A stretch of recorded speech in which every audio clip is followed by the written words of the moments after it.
Buenas tardes. Quisiera saber si hay alguien por ahí.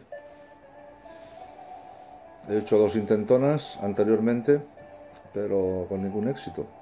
Se ve que hay algo que no funciona bien y se ve que tengo limitados. Ahora parece que se conecta alguien. Sí, es que quiero deciros que tenía un pequeño problema porque tenía limitado el número de personas que permitía que me vieran. Vale, vale, ahora sí. Ahora ya parece que funciona esto. Bien, gloria a Dios. Quiero comenzar con vosotros en esta tarde un tema muy hermoso que creo que nos va a hacer bien a todos.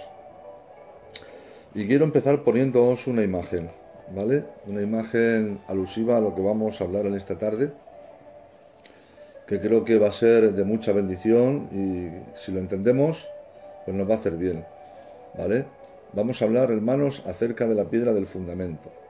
Y para empezar, quiero empezar, hermanos, con a ver, con una imagen, ¿vale? Lo primero que quiero poneros es una imagen. Dios te bendiga, José Manuel Nicolás. A ver, esta imagen es la primera que quiero que veáis. Se aprecia, ¿verdad? Tenemos al norte lo que es Europa, al este todo lo que es Asia, al sur África y aquí al oeste tendríamos que girar un poco el mapa para poder mostraros que lo que aparece es el continente americano, ¿vale? Entonces, ¿qué es lo que hay ahí en el centro? Ahí donde yo señalo, hay una flecha y un circulito. ¿Qué es lo que está en el centro de los cuatro continentes? ¿Lo estáis viendo ahí? ¿Lo estáis viendo? Ahí. Tierra de Palestina, tierra de Israel. Con lo cual, hermanos, lo que os acabo de mostrar viene a demostrar que Israel está en el centro de la tierra. Y en el centro de Israel está Jerusalén. Pero, ¿qué es Jerusalén? Jerusalén, hermanos, son dos rocas, es un muro, es la custodia de tres piedras, símbolo de las tres religiones surgidas del mismo libro, o sea, la Biblia.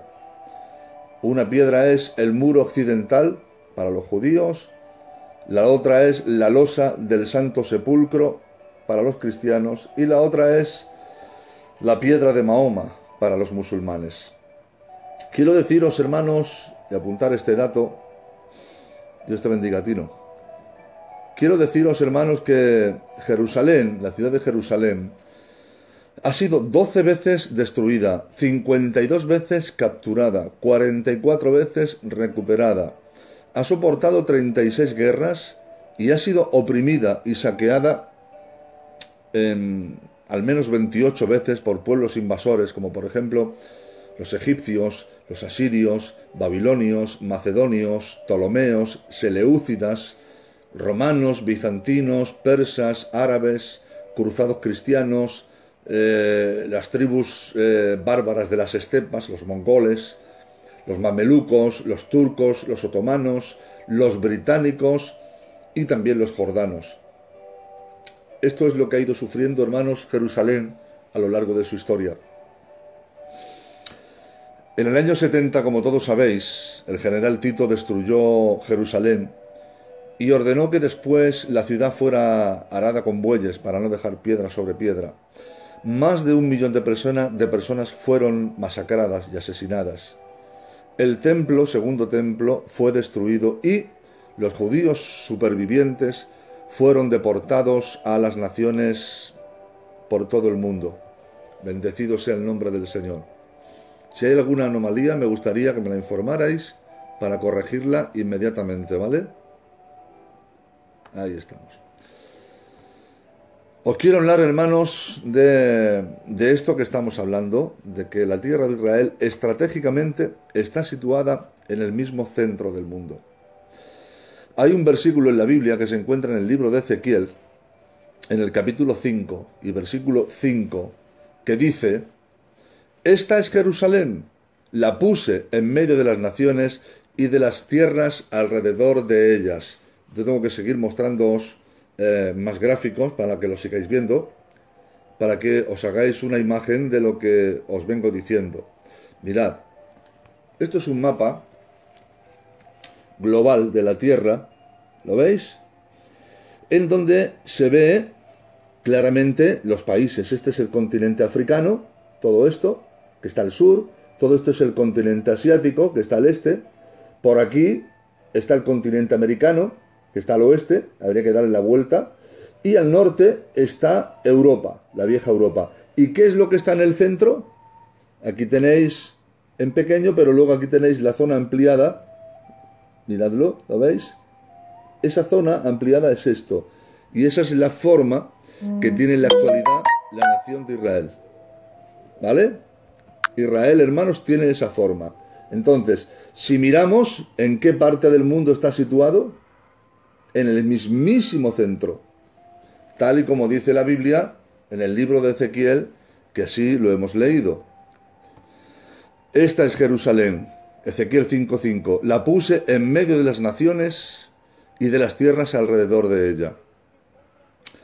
Pero os quiero hablar, hermanos, de algo muy importante, muy interesante, muy curioso, que se llama la piedra del fundamento. Vamos a leer el libro de Job, en el capítulo 38, versículo 4 al 6. Dice así. Le dice Dios a Job: ¿dónde estabas tú cuando yo fundaba la tierra? Házmelo saber si tienes inteligencia, Job. ¿Quién ordenó sus medidas, si lo sabes? ¿O quién extendió sobre ella cordel? ¿Sobre qué están fundadas sus bases? ¿O quién, atención, quién puso su piedra angular? Gloria al nombre del Señor.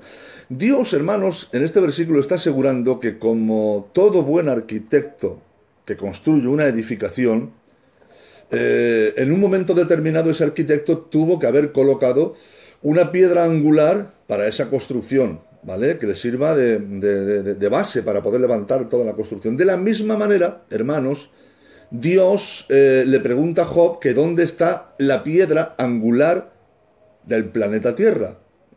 Gloria al Señor. Y la respuesta es en Jerusalén, allí mismo, hermanos.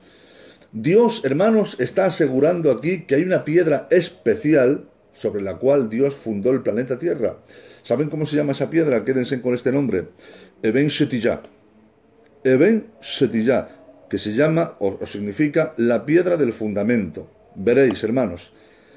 En el Salmo 105, versículo 5 dice: Él fundó la tierra sobre sus fundamentos y jamás será removida. ¿Cuáles fueron los fundamentos sobre los cuales Dios fundó la tierra? Lo dicho antes por Job, la piedra del fundamento, Eben Shetiyah. Esta, hermanos, es una piedra gigantesca. Esta piedra del fundamento es un pedrusco gigantesco que pesa la friolera de 180 toneladas, o sea, 180.000 kilos. Y esa piedra está colocada sobre la cúspide del monte Moria y sobre ella está, hermanos, edificado el domo de la roca, ¿vale? La mezquita de Omar, donde actualmente está la mezquita de Omar. Sin sentar doctrina, hermano, algunos sabios israelitas aseguran que, toma nota de estos datos, Dios creó a Adán con polvo de la tierra de ese lugar donde estaba la piedra angular en la cumbre del monte Moria. También, hermanos, se asegura que allí fue donde Adán, Caín y, por ejemplo, Noé realizaron sus primeros sacrificios. Sobre esa misma piedra, Eben Shetiyah, fue donde Abraham iba a sacrificar a su hijo Isaac. Sobre esa piedra fue donde Jacob tuvo el sueño de la escalera que estaba apoyada aquí en la piedra y que llegaba hasta el cielo, y ángeles que subían y bajaban por esa escalera. De esa misma piedra, hermanos, es de donde fueron cortadas dos tablas, entre comillas, para que el dedo de Dios imprimiera en ella la ley, los 10 mandamientos, ¿vale? Y sobre esa piedra también, hermanos, estaba la era de Ornán, el Jebuseo, y que luego David le compró a este hombre para que allí Salomón, el hijo de David, edificara el primer templo en tan solamente 7 años para la gloria del Dios Altísimo. ¿vale? Y sobre esta misma piedra fue donde descansó el arca de la alianza. Cuando se levantó el primer templo, se hizo el lugar santísimo, y sobre esa piedra, sobre Yen Shetillah, se dejó descansar la piedra del fundamento. Gloria al Señor.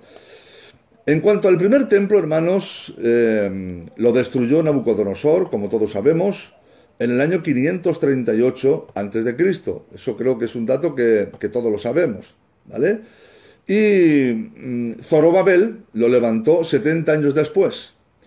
El segundo templo, hermanos, lo derribó el general romano Tito Flavio Vespasiano en el año 70 después de Cristo. Ojo al dato que os voy a dar. Os voy a dar un dato muy interesante. Cuando los judíos del primer templo, del 538, regresaron 70 años después a la tierra de Israel por el decreto del rey Darío, como todos saben, que está en el libro de Esdras y Nehemías, después de 70 años, y después de haber derribado el primer templo, que lo derribó Nabucodonosor, Zorobabel, hermanos, uno de los exiliados, quiso levantar de nuevo el templo, un segundo templo, y de hecho se levantó, ¿vale? Pero habían pasado 70 años de aquel exilio, hermanos, una generación completa. Y, bueno, pues al querer levantar el segundo templo, estos son datos históricos contrastados por universidades hebreas, hermanos, vieron al querer levantar el segundo templo que en su lugar había una enorme piedra, un pedrusco gigantesco de 180 toneladas, Eben Shetillah. Ellos, hermanos, no sabían nada acerca de esta piedra, ni tenían recordatorio de que allí estuvo el primer templo, etcétera, etcétera. Entonces, ¿qué es lo que hicieron? Intentaron quitar esa piedra, intentaron derribarla, intentaron removerla y quitarla, pero se dieron cuenta que si quitaban la piedra, el monte entero se les venía encima y se derribaba el monte entero, porque es una piedra muy grande, hermanos. Así que decidieron levantar el segundo templo no sobre la piedra, sino junto a la piedra, ¿vale? Gloria al nombre del Señor. Entonces, el profeta Ageo, hermanos, hablando sobre este punto y hablando sobre este segundo templo, y esto es una maravilla lo que te voy a decir ahora, presta mucha atención. Ageo decía, hermano, hablando de este segundo templo, que la gloria suya, la gloria de ese templo, ¿vale?, sería mayor y superior a la del primero. Vamos a leerlo, Ageo 2:9. Dice, la gloria postrera de esta casa será mayor que la primera, ha dicho Jehová de los ejércitos, y daré paz en este lugar, dice Jehová de los ejércitos. Vamos a ver. Evidentemente, hermanos, el profeta no se estaba refiriendo a ningún tipo de gloria terrenal, ni a pompa, ni a lujo, ni a boato, porque todo el mundo sabe que en belleza no se podía comparar el primer templo que levantó Salomón y que destruyó Nabucodonosor con el segundo templo que levantó Zorobabel, muchísimo más modesto, ¿vale? No tiene comparación, porque cuando lo levantó Salomón, Salomón gozaba de todo tipo de oro, de plata, de piedras preciosas, y se esmeró en levantar ese primer templo. Cuando Zorobabel quiere levantar el segundo, era una nación que venía de estar 70 años en el exilio y no tenían los mismos recursos que tuvo Salomón. Por lo tanto, en gloria, en esplendor y en belleza, no se puede comparar la belleza del segundo templo con la del primero. Entonces, ¿a qué se refiere Ageo cuando dice que la gloria postrera será mayor que la primera? ¿Cómo puede decir eso, hermano? No se equivocó Ageo, para nada, hermano, porque la gloria del templo a la que alude el profeta no era el decorado, ni el oro, ni la plata que le dio Salomón al primer templo, para nada. La gloria del segundo templo no radicaba en una hermosura terrenal, sino en quién sería la persona que lo visitaría. Y allí fue, hermanos, en ese segundo templo, el levantado por Zorobabel, varios años después, exactamente 600 años después, allí fue, hermanos, donde el Señor Jesucristo puso su pie bendito, ¿vale? Y la persona del bendito Salvador, el Dios hecho hombre, el Cristo encarnado, puso su persona en ese templo. Entonces, al estar la persona del Dios hecho carne en el segundo templo, estaba revistiendo de mayor gloria a ese segundo templo, que humanamente era inferior, que a la del primero, porque en el primero solamente, hermanos, estaba la Shekinah, la gloria visible, la nube de gloria, pero en el segundo templo estaba la misma persona de Dios hecho carne, paseándose por las dependencias de ese templo. Gloria a Dios por ello, bendecido sea el nombre del Señor. Quiero, hermano, que esto, pues, lo toméis como dato. Pero Jesús, hermanos, predice la destrucción del segundo templo. Dice la Biblia en Mateo 24 que cuando Jesús salió del templo y se iba, sus discípulos, para mostrarle los edificios del templo, pues empezaron a decirle: mira, Señor, esto, y mira lo otro, y mira para allá, y mira para acá. Y Jesús les dice: ¿veis todo esto? ¿Lo veis? En verdad os digo que no quedará aquí piedra sobre piedra que no tenga que ser derribada. Jesús predice la destrucción de ese segundo templo, que también hay que decir, hermanos, que en ese segundo templo no estaba el arca de la alianza. No aparece por ningún lado. Se dice que el arca de la alianza la tomó Jeremías cuando el templo fue destruido y la escondió en un lugar que nadie sabe, y desde entonces el arca no ha vuelto a aparecer. Pero en el segundo templo, en días de Jesús, el arca no estaba, no aparece por ningún sitio. Bueno, Jesús predice la destrucción del templo, y bueno, así fue, hermanos. Y hay una causalidad en las fechas que es algo sorprendente, ¿vale? Porque tomando el calendario judío como referente, hermanos, un día 9 del mes de Av judío, hermanos, que corresponde más o menos al 6 de agosto del año 70, el templo segundo por el que andó Jesús fue destruido, como he dicho, a manos del general Tito, por orden del emperador Adriano, hasta no dejar una piedra encima de la otra, tal y como ya había predicho Jesús. A Jerusalén le cambiaron el nombre de Jerusalén por el de Aelia Capitolina, Aelia en honor al propio emperador que se llamaba Publio Aelio Adriano, y Capitolina posiblemente, hermanos, en honor a la loba que amamantó a Rómulo y Remo, que fueron los fundadores de la ciudad de Roma, que es una loba mitológica y unos dioses mitológicos, ¿vale? Y a la tierra de Israel dejaron de llamarle tierra de Israel, Eretz de Israel, por el nombre de Filistín, tierra de Filistea o tierra de Palestina, en honor a los dioses romanos. Eso ocurrió, hermanos, un 9 de Av del año 70. Pero el día 9 de Av, hermanos, es un día negro en el calendario judío, porque es un día largo en la historia de la nación de Israel. En ese mismo día, en distintos años, ocurrieron una cantidad de hechos, hermanos, que ha provocado que ese día Israel se ponga de ayuno. Porque miren, el 9 de Av del año 1313 a.C., Israel fue condenado a vagar 40 años por el desierto y a no entrar la generación que salió de Egipto a la tierra prometida. Entraron los que nacieron en el desierto. Tuvieron que circuncidarlos a todos y entonces estos fueron los que entraron. Todos cayeron en el desierto, la generación que salió. Y esto, hermanos, el juicio de Dios se produjo un 9 de Av del año 1313 a.C. Otro 9 de Av, hermanos, la tierra se tragó a Coré por rebelarse contra Dios. El 9 de Av del año 586 a.C., Nabucodonosor destruyó el primer templo levantado por Salomón, ¿vale? En Jerusalén. Coincide también. El 9 de Av, como vengo diciendo, del año 70 después de Cristo, Tito destruye el segundo templo. El 9 de Av, hermanos, el Papa Urbano II, esto ya en la era contemporánea, declaró las primeras cruzadas.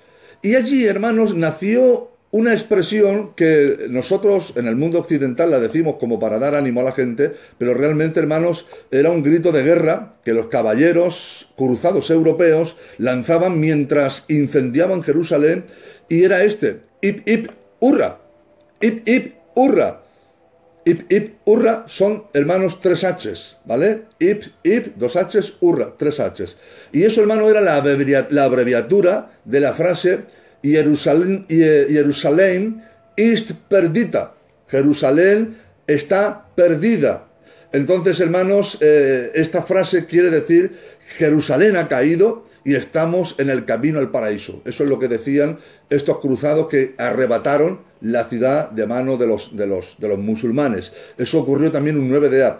Otro 9 de Ab, hermanos, del año 1492, fue cuando los reyes católicos declararon la expulsión de los judíos de los reinos de España. El 9 de Ab, hermanos, comenzó la Inquisición. El 9 de Ab de 1914 comenzó la Primera Guerra Mundial, en la que Rusia, hermanos, le declaró la guerra a Alemania, y el resentimiento alemán por haber perdido la guerra preparó la escena para el estallido de la Segunda Guerra Mundial, que el 9 de Ab del año 1939 comenzó el holocausto nazi en contra, bueno, en el 39 no, creo que recordar que fue en el 42. En el 39 fue cuando estalló la guerra, y en el 42, un 9 de Ab del 1942 creo que fue cuando comenzó el holocausto nazi en contra de los judíos, donde murieron 6 millones de judíos. Por tanto, hermanos, el 9 de Ab en el calendario judío marca las más grandes desgracias de la historia de la nación de Israel. Por eso cuando llega ese día está prohibido comer y beber. Es día de ayuno nacional. Está prohibido bañarse. Está prohibido mantener relaciones sexuales. Calzar zapatos de cuero. Solamente usan zapatillas de goma o de tela. O simplemente van descalzos y entran descalzos a las sinagogas. Se echan ceniza o polvo en la cabeza, no se sientan en las sillas hasta el mediodía, y solo se pueden estudiar temas tristes que acaecieron al pueblo judío en el libro de Lamentaciones de Jeremías, recordando la destrucción y el dolor del pueblo de Israel. Todo eso pasó un 9 de Ab. Bendecido sea el nombre del Señor. Pero ahora vamos a ir al tercer templo, que esto es un apartado que me parece muy, muy, muy interesante. Quedan cosas muy hermosas por hablar, hermanos, y cosas muy bonitas. Veréis. En la actualidad no hay templo en Israel. Creo que eso es una cosa obvia, que todos lo sabemos. Y aparentemente resultaría imposible poder levantar un tercer templo en Jerusalén, porque en el siglo VII después de Cristo, creo que fue en el año 605 o 622, me parece que fue, el califa Omar ordenó construir, después de Cristo estamos hablando, la mezquita, que luego llevaría su propio nombre, justo encima de Eben Shetiyah. Ahí está el tema. Recordad que cuando se levantó el segundo templo, que lo levantó Zorobabel, cuando Zorobabel retornó con todos los cautivos 70 años después de su cautiverio a Jerusalén y quiso levantar el templo, se encontró con que en la cima del monte había un pedrusco que si lo removían el monte se caía. Entonces, en vez de levantar el templo encima de la piedra, lo levantaron al lado de la piedra, y ese mismo templo fue el que en el año 70 después de Cristo Tito lo destruyó hasta no dejar piedra sobre piedra. Vale, pues pasan, hermanos, casi 700 años. Llega el islamismo y el califa Omar conquista Jerusalén, y exactamente, hermanos, en el siglo VII después de Cristo, este califa ordena levantar una mezquita en honor a Mahoma, porque dicen que desde allí, desde ese lugar, Mahoma ascendió al cielo en un caballo blanco, ¿vale? Entonces resulta, hermanos, que esa mezquita se levantó encima de la piedra. Bendecido sea el nombre del Señor. El lugar donde una vez estuvo el primer templo. Por eso quiero mostraros ahora otra imagen, para que veáis cómo ha quedado en la actualidad esa piedra, y lo vais a ver enseguida. ¿Vale? Vamos a verlo. A ver.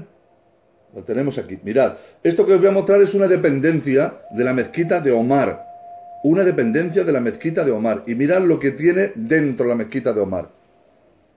¿Lo veis? Eso es Eben Shetiyah.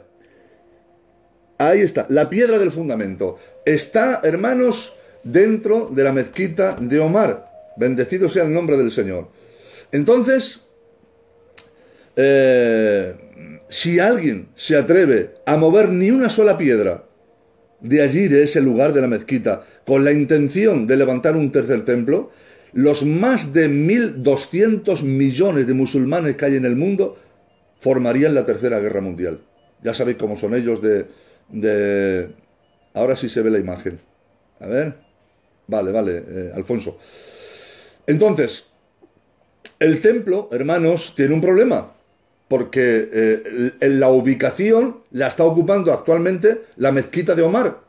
que está encima de Ben Shettiyah, la piedra del fundamento. Y el tercer templo, hermanos, en Jerusalén se tiene que levantar, tiene que haber un tercer templo, porque ese tercer templo forma parte del plan profético de Dios, en el cual está contemplado que para cuando este templo se levante, la iglesia ya no estará aquí en la tierra, ¿vale? Y el anticristo se sentará en él en cumplimiento de la profecía de Daniel, capítulo 11, versículo 31, que dice: y se levantarán de su parte tropas que profanarán el santuario y la fortaleza, y quitarán el continuo sacrificio, y pondrán la abominación desoladora. Bendecido sea el nombre del Señor. No se puede levantar el tercer templo porque ahora mismo hay una construcción, hermanos, que no lo deja, ¿vale? Entonces, solución. ¿Qué solución tiene eso? Bueno, he de deciros, hermanos, que Israel, aparte de la Torá, el libro revelado, también tiene otros libros. Entre ellos está uno que se llama el Talmud, que son un código de leyes que también rigen la vida y la religión de la nación de Israel. Y el Talmud, hermanos, prohíbe a los judíos destruir lugares de culto de otras religiones, sea de la que sea. Por tanto, no pueden destruir esa mezquita. No la pueden derribar. Aparte de que costaría una guerra, y no se puede tocar una piedra de allí, aparte ellos, hermanos, tienen prohibido destruir esa mezquita porque su propia religión se lo prohíbe, ¿vale? Entonces, ¿qué pueden hacer para construir el templo? Dice Luis González, o sea, que quien se lleve el polvo en las zapatillas provoca la guerra civil. Bueno, tampoco sería eso, ¿vale? Entonces, ¿qué se puede hacer? Si estamos diciendo, hermanos, que el templo no se puede levantar. Vamos a leer un texto que está en el libro de Apocalipsis, en el capítulo 11 de Apocalipsis. Quiero leeros un versículo. Estoy preparándome la próxima imagen. Capítulo 11, hermanos, y versículo 1. Dice así, presten atención, esto es ya plena gran tribulación. Le dice el Señor a Juan, el apóstol: entonces me fue dada una caña semejante a la vara de medir, y se me dijo: levántate y mide el templo de Dios y el altar y a los que adoran en él. Pero el patio que está fuera del templo, déjalo aparte y no lo midas, porque ha sido entregado a los gentiles y ellos hollarán la ciudad por 42 meses. Esto significa, hermanos, que hay un espacio junto a la mezquita de Omar lo suficientemente grande como para poder levantar el segundo templo. Os lo voy a mostrar, ¿vale? Mirad. ¿Se ve? Esa es la mezquita de Omar, el domo de la roca. Ahí está. Entonces, como está escrito ahí, esto es un espacio que queda disponible para poder levantar el templo. No encima de la piedra porque la están ocupando ellos, sino junto a la piedra como hizo Zorobabel. Entonces, el templo se puede levantar, hermanos. Si se levantara el templo al lado de la mezquita, pues más o menos el aspecto que tendría, se ha hecho una maqueta y sería este, más o menos. ¿Veis? Ahí se aprecia, voy a poner un poquito más grande, se aprecia el domo de la roca, que es esto, ¿lo veis? La mezquita de Omar, y el templo, todo el templo, junto a la mezquita de Omar. Quiero que lo veáis bien. ¿Lo veis?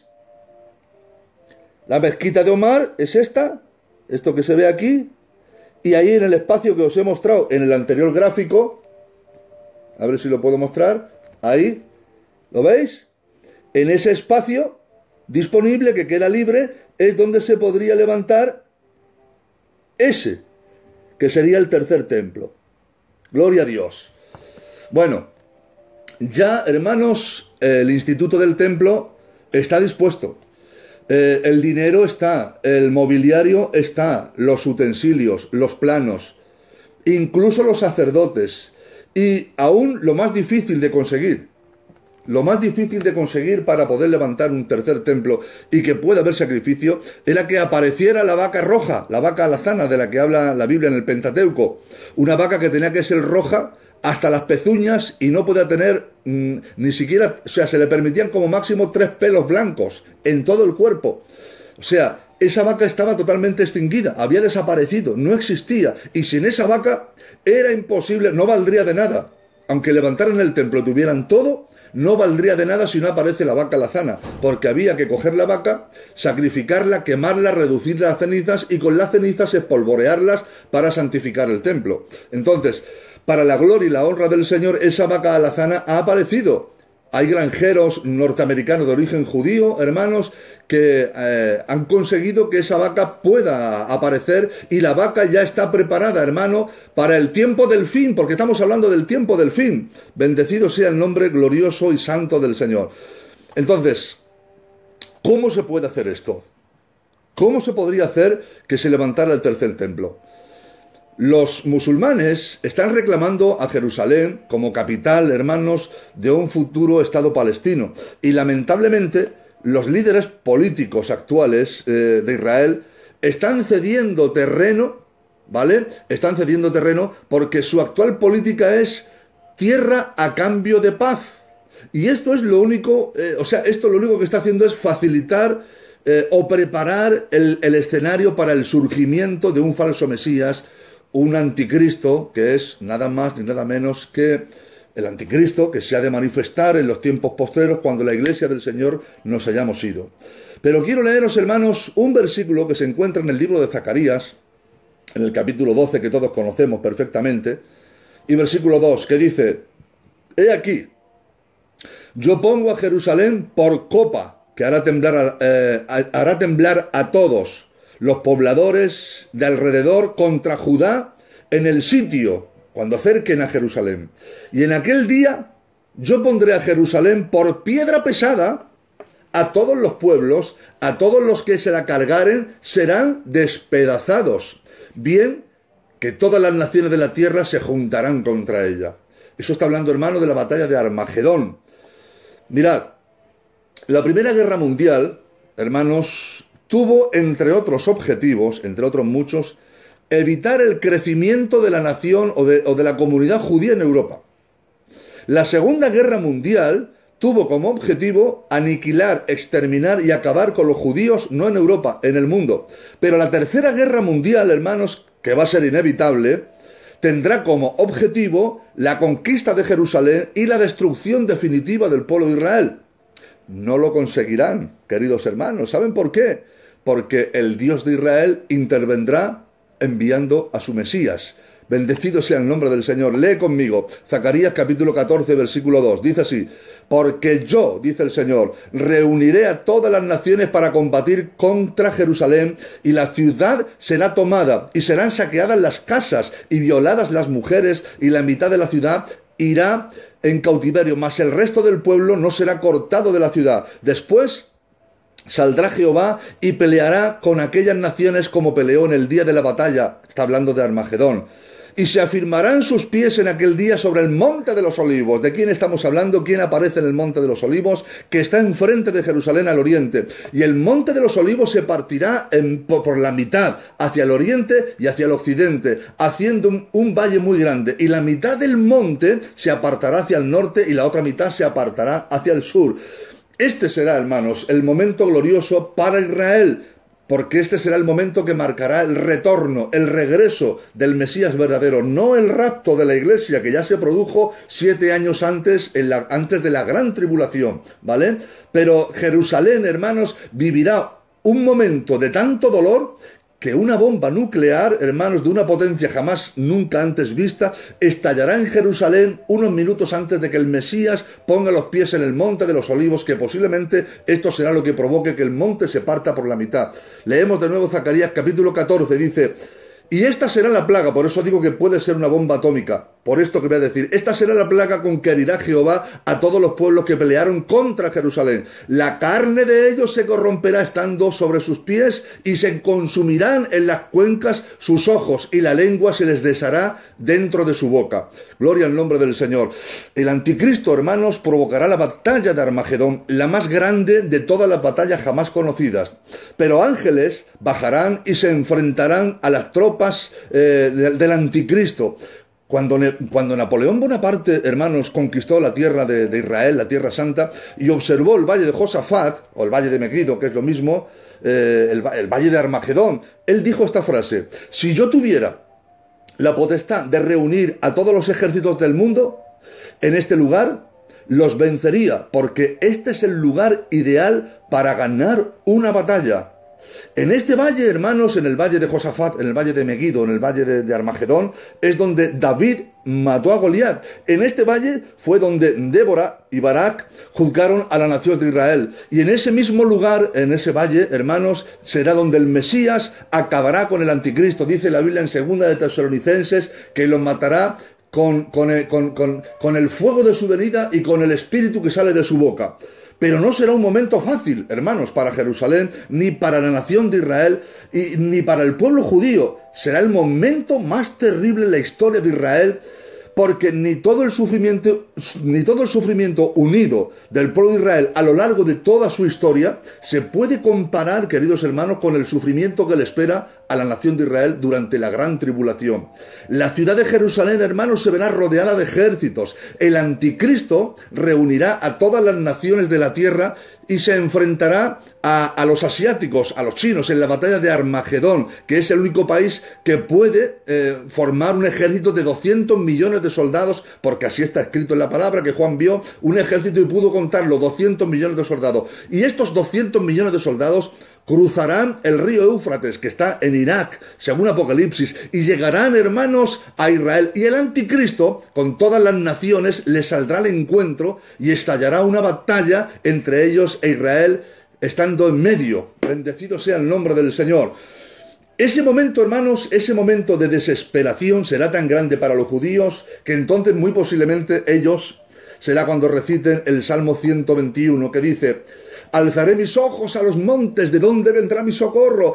Y dirán: mi socorro viene de Jehová, que hizo los cielos y que hizo la tierra. Contestará el otro: no dará tu pie al resbaladero, ni se dormirá el que te guarda. He aquí, no se adormecerá, ni se dormirá el que guarda a Israel. Y dirá otro: Jehová es tu guardador, Él es tu sombra, tu mano derecha. El sol no te fatigará de día, ni la luna de noche. Jehová te guardará de todo mal, Él guardará tu alma. Jehová guardará tu salida y tu entrada desde ahora y para siempre. Bendecido sea el nombre del Señor. Será tan grande, queridos hermanos, la desesperación, que la nación de Israel durante la gran tribulación hará detonar una bomba nuclear para salvarse de tan grande guerra, porque las tropas del anticristo, así como el superejército asiático, tendrán como finalidad no solamente destruirse el uno al otro, sino pillar a Israel en medio y partirlo por la mitad también. Será un momento tan terrible, queridos hermanos, para la nación de Israel y para el resto del mundo, que bajarán los ángeles del cielo y se enfrentarán al anticristo y a sus soldados y al ejército de los asiáticos, que para entonces ya se habrán aliado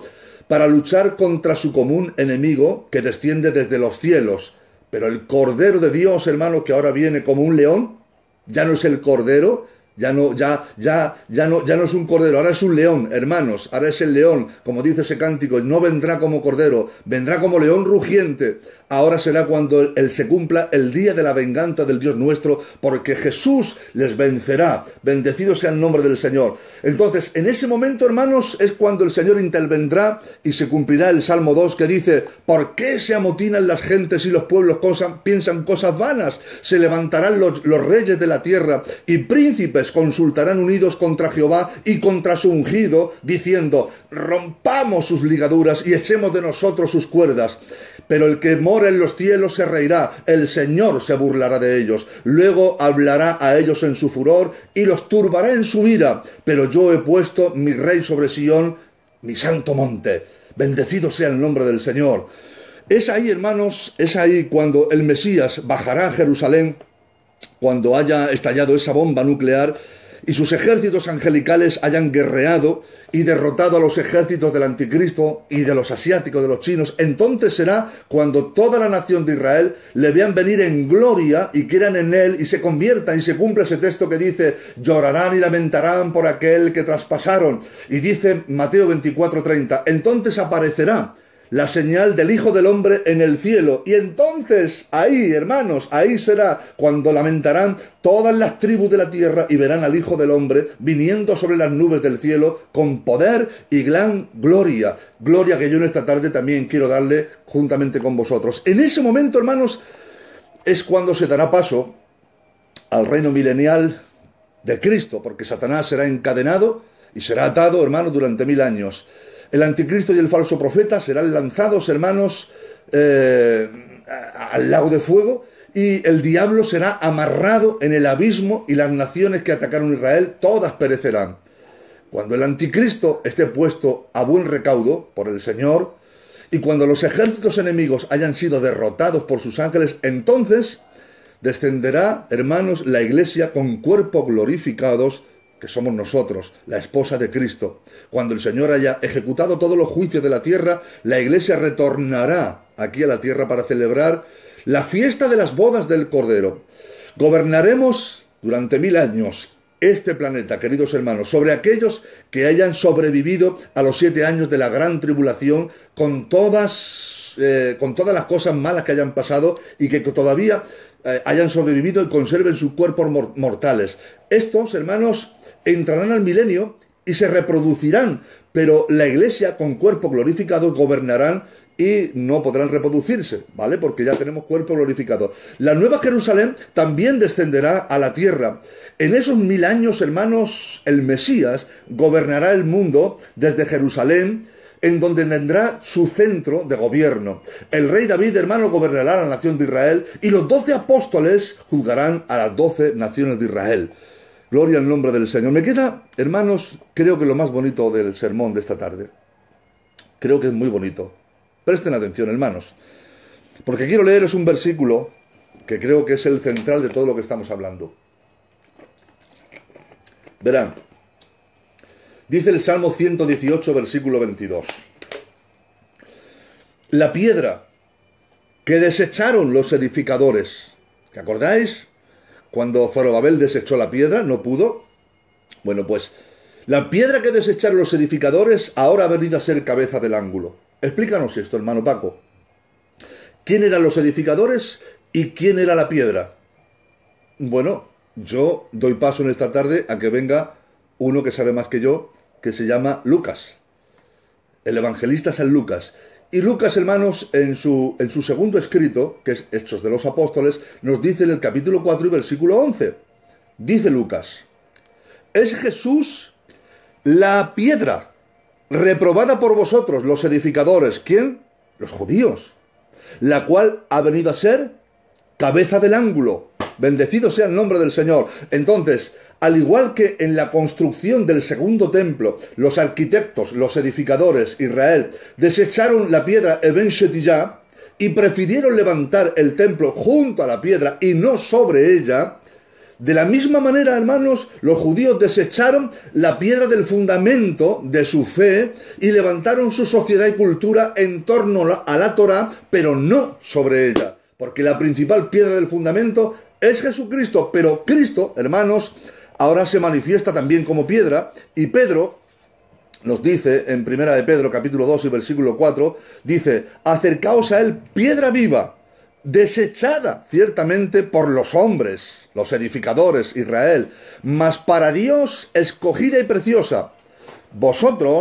Nosotros también como piedras vivas, seamos edificados como casa espiritual y sacerdocio santo para ofrecer sacrificios espirituales aceptables a Dios por medio de Jesucristo. Por lo cual también contiene la Escritura la porción que dice: he aquí, pongo en Sión la principal piedra del ángulo, escogida, preciosa. El que creyere en él no será avergonzado.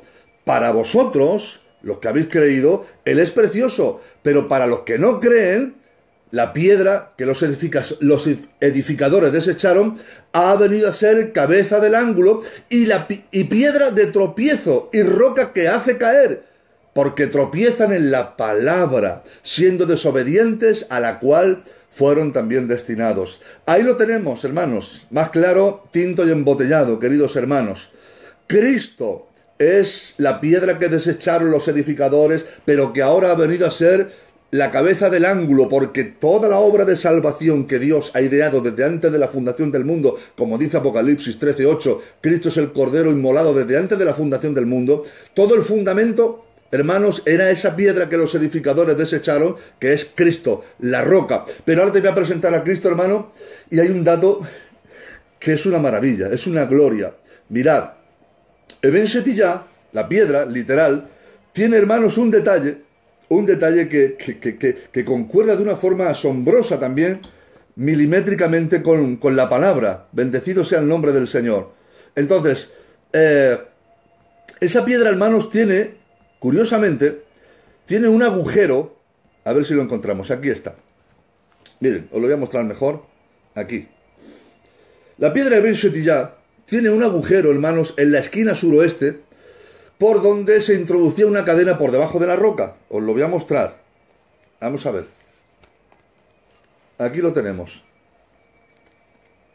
Ahí tenéis, de nuevo, ¿vale? La imagen. Y el agujero es esto que se ve aquí. A ver si lo vemos. Ahí está. ¿Lo veis? Ahí.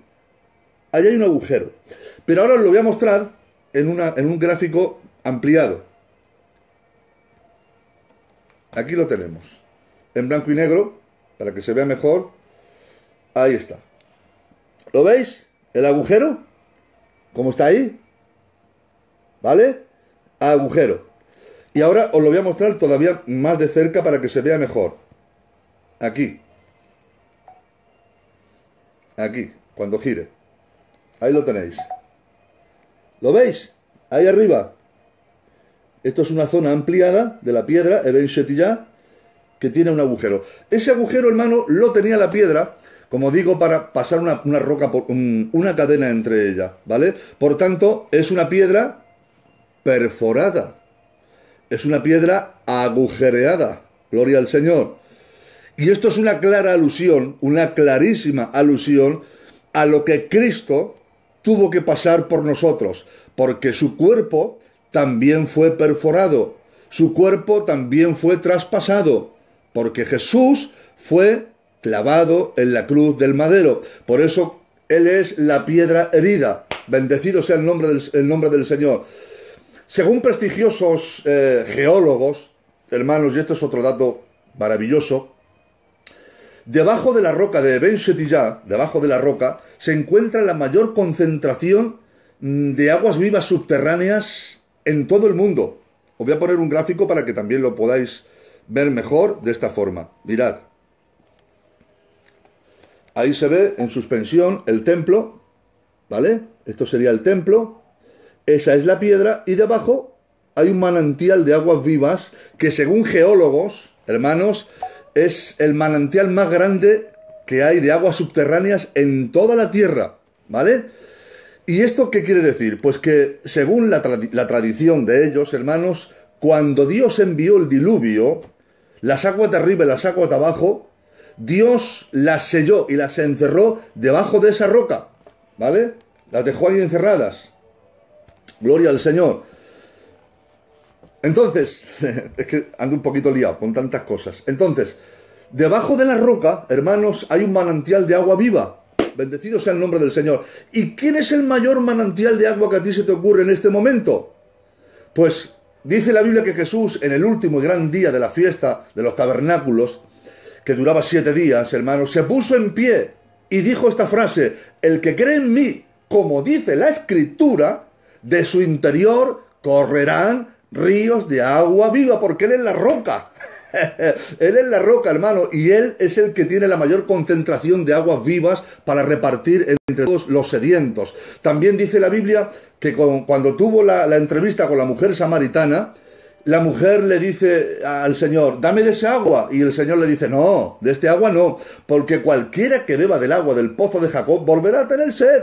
El que beba del agua del mundo va a volver a tener sed, mas el que bebiere del agua que yo, Eben Shetiyah, la piedra del fundamento, la piedra gigantesca donde está fundamentada la obra, la roca del fundamento, el que bebiera del agua que yo le daré, no tendrá sed jamás, sino que él el agua que yo le daré será para él una fuente de agua que salte para vida eterna. Bendecido sea el nombre del Señor. Claro, la mujer cuando lo entendió tuvo que decir, Señor, pues si esto es así, dame de ese agua para que yo no tenga sed y no tenga que venir más aquí a sacarla. Bendito sea el nombre santo del Señor. Con todo esto, hermanos, quiero terminar esta alocución que he tenido con vosotros. A ver el tiempo que vamos. 49 minutos. Bueno, vamos bien. Y quiero, hermanos, simplemente mostraros un último gráfico de cuál es la ubicación geográfica. ¿Lo veis? El centro de la tierra. Ahí está la mezquita de Omar, en el centro de la tierra. Gloria al nombre del Señor.